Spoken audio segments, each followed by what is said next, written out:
Senator and Senate Majority Leader Mike Shirkey. Hey, Mike. That was a good ad. That was a good ad. Everybody could benefit from that, not just seniors. And on Saturday you were out. Did you actually do the 5K? I did not, because I had to go from the Tunnel to Towers to Lansing to give a commencement address for the homeschoolers of Michigan. Oh my gosh, you're a busy commencement speaker. But it was a kind of a wet, cold morning there at Tunnel to Towers. Were you guys there? We were. In fact, JTV's Jeff Steers got this photo of you with Jan Gonzo.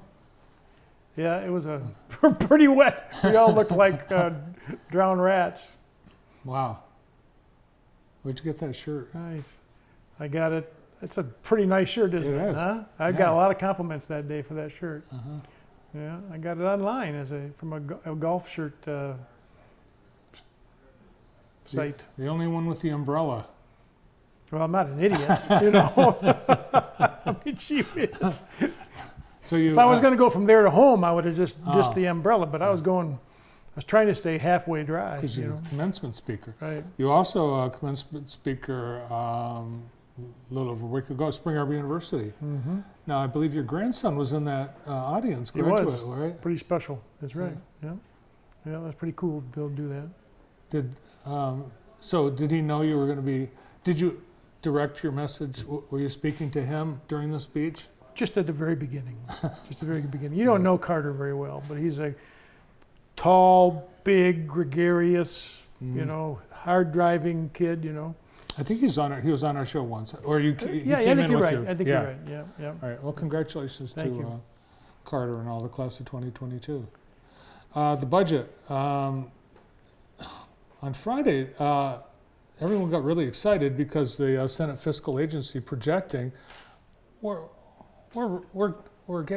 have so much more money than we don't know what to do with. Mm-hmm. Are we really at that point where that's the problem, is how to spend the excess revenue? That's the current problem. Uh-huh. What we don't know, but I think we can take a guess at, is that how sustainable that is long term. I remember my first year, I believe this is correct, but my first year in the House, our budget, the state budget, was $48 billion. This year is going to be around $70 billion. That is an unbelievable increase, and most of that is ongoing income. It's not, just one-time federal money. But I do think we need to be prudent going forward because there's ups and downs. Well, this influx is all credited to the pandemic, with government dollars into the state, and also, people also benefiting from more money. Spending is higher, so tax revenue is higher. State sales tax revenue is much higher. Everyone thinks it's just temporary. Yeah. So one of the things being discussed though is a tax cut, and that's what Senate Republicans are looking at now. Right.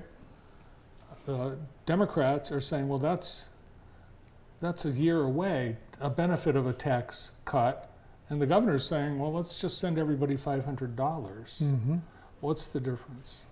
Night and day, be one start, We've been working on our tax plan. She's already vetoed a similar one already. Mm-hmm. It's far more important to provide the signal of long-term certainty, making sure Michigan is attractive to capital, both human capital and in financial investment capital. And I believe I can say this with a fairly high level of assurance, but the idea or the notion of sending out a $500 check was born about 12 hours before we announced our plan. So I don't think it was like this long-term thoughtful, let's do this kind of a thing. I think it was a reaction to what was being expected from us. And it's a another feel-good move, but what does it do long-term?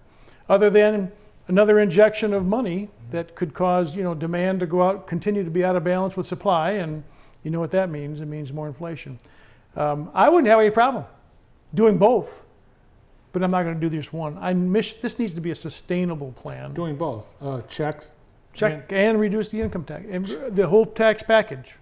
You want to do that? Well, this being an election year, the governor would probably be hesitant to veto another tax cut bill as we get closer to the election? Well, she's already said she's going to veto this one. So we'll see. She's got a couple weeks to do that. The chance to spend on areas of state government we haven't spent money on: roads, infrastructure. Oh, no. I'm not going to let you get away with that. We've spent an enormous amount of money on roads. We're spending almost $3 billion more per year now than we ever have historically. And we did run a supplemental that had enormous amounts of money in for infrastructure, water, dams, and roads. Well, people in Flint and Benton Harbor still drinking out of bottles. Well, you got a problem with the deployment of the money once it's been appropriated. I'll give you an example. We deployed $300 million for hospitals to help deal with, some of it was going to be for some bonuses for frontline workers. Some of it was going to be for recruiting purposes and retention purposes. And this is dated information now, but as of 2 weeks ago, only 76 million of the 300 million had been deployed in the department. So there are some constraints somewhere in the system where we're not getting the money out as fast as it could be. I think that's a universal problem with all the COVID money from state government all the way down to those recipients. Yeah. Education, that's an area that sounds like everyone wants to increase spending, but there's a difference between higher education, community colleges, and K-12. Right. Looks like higher education is getting, or anticipates, or is being discussed getting a higher percentage increase than K-12. Well, it depends on whose budget you looked at. If you look at the House budget proposed, higher ed got nearly nothing. The Senate's budget proposal was, I think, 11%. Mm-hmm. On average. Yeah, and then the K-12, $450 per student additional. Another record-setting level of funding that, from a historical standpoint. I want to require schools to spend a specific amount of that $450 on gap closing for students that they've experienced over the last couple of years. I don't want to define what that is. I want schools to. I'd love to have some experiments take place across the districts because experiments. Experiments. As a string to the. No. Let them have their own plan to close the education gap, and so that they don't have to. I don't want to specify it. And then report back and see which ones worked and which ones didn't work. But and we'll still have that conversation before the budget's finally approved. But we know we've got a big gap. There are third graders today that never was in school. They haven't never were in spent school. a day in the desk. Yeah. No strings. There are some strings attached to some of the funding proposals. You can't have mask mandates. You can't have vaccine mandates. You can't teach about certain sex issues. You can't use certain books. I mean, there's a lot of things being discussed. Is that right? Well, I would agree on the mask mandates and I agree on the vaccine mandates. The education parts for certain kinds of education, I don't think we should be doing that in younger classes. Mm-hmm. 6th grade maybe and beyond, maybe. And then, I think it's prudent and the right thing to do for parents to pay attention to what kinds of books are in libraries. I don't think they should be classified as terrorists when they ask about them, which has happened, across the nation. Parents classified as terrorists asking about books. Asking about do you have this book or do you have that book? I think that's a perfectly legitimate question to ask. Mike Shirkey is with us. He's our state senator and Senate Majority Leader. More with Senator Shirkey after this. Senator Mike Shirkey with us today, and elections, always a topic, especially this election year. Now, in 2020, legislature approved local clerks in larger municipalities could pre-process absentee ballots before election day. Now, that applied just to 2020. What about 2022, 2024 going forward? At the very least, we should extend that sunset. It proved itself to work very well. Myself and a lot of my colleagues had some apprehension over it, but I personally met with a room full of bipartisan clerks, spent hours with them, and concluded it was the right thing to do, and they proved that they were good for their word. But where I think Michigan should go is a longer election season. 2 weeks maybe of election. Oh, really? Yeah. So people can vote anytime in the next 2 weeks. Right. That should minimize the confusion over absentee votes. Doesn't eliminate, and we should be able to get rid of drop boxes, because drop boxes can be a problem. They're just that it's just that much more temptation Well, for someone somebody could to drop be a match in a experienced. drop box. There you go. There's a good example. And if there's a window of time, and then you don't need necessarily to have drop boxes. Florida, for instance, has had early voting for a number of years. Very robust, very secure. What would it take to change election day to election week or election 2 weeks? We can do it statutorily. The legislature can do it? With the governor's signature. Yep. Would you do it? I would. I'm speaking for myself. I know there's going to be colleagues in both chambers that are going to be skeptical. But I think if everybody took the time to study what is being done in other states that have a elongated election time, I think we'd find that it actually, now there's no tabulation, so you vote. You still wait till that Tuesday. 8 o'clock election night, and that's when you start tabulating. See, in France, it's 8 o'clock on Tuesday night, or whatever, Saturday night, election day. In France, 8 o'clock, they press a button and there's the result. Yeah, well, that's not, I wouldn't support that. No. I wouldn't support that. But I think it's a good idea, and I think we should, if it doesn't get done this term, I'm hoping that the next legislative session will evaluate it.